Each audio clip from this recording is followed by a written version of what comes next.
Have you ever noticed how some discussions feel more like a battle than a simple dialogue? In a world where everyone has something to say, winning an argument doesn't always mean being right. It means knowing how to connect ideas and persuade others. In today's video, we'll explore how to use science and psychology to transform not just the way you debate, but how you communicate in general. Let's shift from arguing to something more productive and respectful. Ready to learn how? Stay with me. When we talk about winning an argument, we often picture a contest where the most correct person emerges victorious. But the truth is, winning an argument isn't so much about being absolutely right. The secret lies in persuasion, the ability to influence another person's ideas. This is where science and psychology come in. They show us that rather than simply throwing out facts, the way you handle the discussion can be far more effective. Have you noticed how the more we try to prove someone wrong, the more they cling to their beliefs? This is known as the backfire effect. When we attempt to directly refute someone's beliefs, we often end up reinforcing them instead. What truly works is a more strategic approach. This is where the Socratic method comes in. Instead of outright stating your position, this method suggests asking strategic questions that encourage the other person to reflect on their own, without imposing your opinion.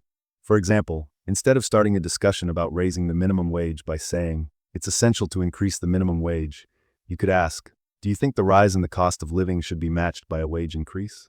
If so, how can we ensure this is fair across all sectors?"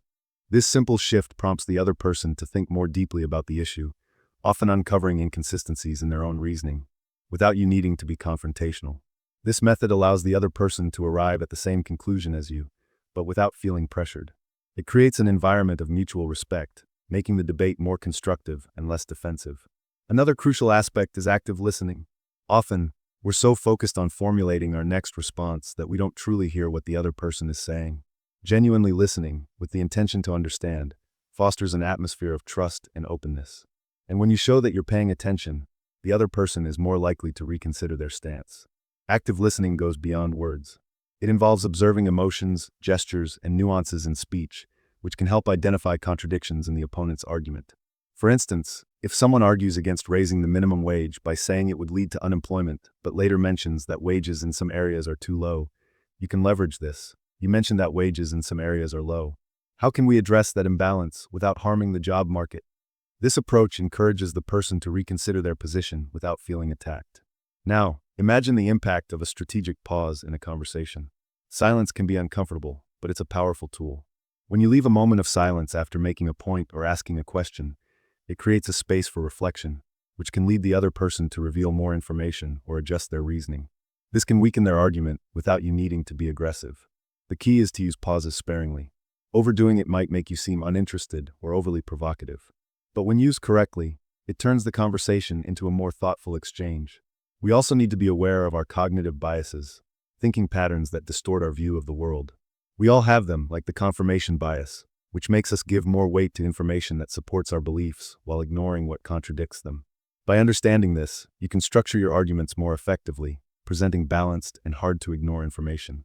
Another common bias is the Dunning-Kruger effect, which causes people with little knowledge on a subject to feel overly confident in their opinions.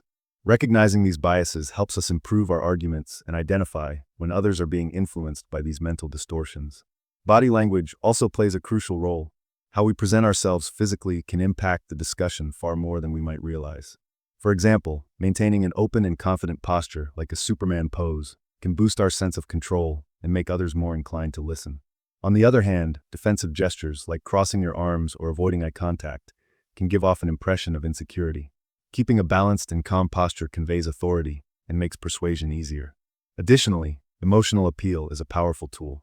Instead of relying solely on cold data, sharing personal or emotional stories can make your argument much more engaging. Stories resonate with people on a deeper level than numbers and statistics. For example, when discussing the importance of early childhood education, rather than simply stating, "Investing in education is crucial for the future," you could share a real story about a child who overcame challenges with the support of early education. This creates an emotional connection that makes the argument more memorable and effective. Finally, choosing your battles is essential. Not every discussion is worth having. Knowing when to step back is just as important as knowing how to win. By recognizing which debates truly deserve your energy, you can preserve your time and focus for the conversations that really matter. With all of this, you're now better equipped to turn arguments into productive conversations. Remember, it's not about winning. It's about learning to communicate better. When you change your approach, discussions become not only more constructive but also more enriching for everyone involved.